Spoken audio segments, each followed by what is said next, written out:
And it is not just residents weighing in on Trudeau's decision to step down. Premiers, Liberal ministers, world leaders, politicians from all levels of government quickly reacting to his announcement. CTV's Matt Skube has that part of the story. Matt?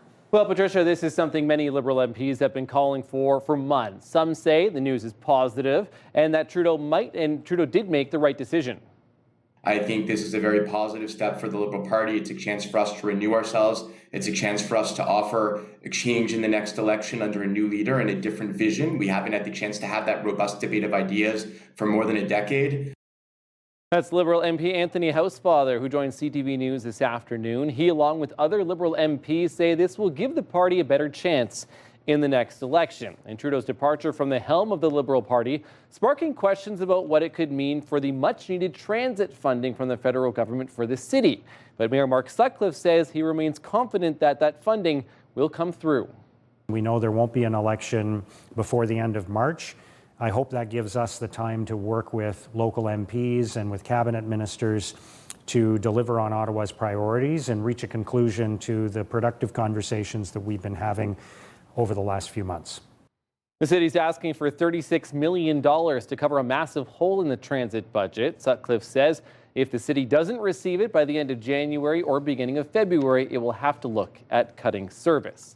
Now, meantime, Trudeau's resignation and decision to prorogue Parliament comes just 2 weeks before Donald Trump is sworn in as U.S. president.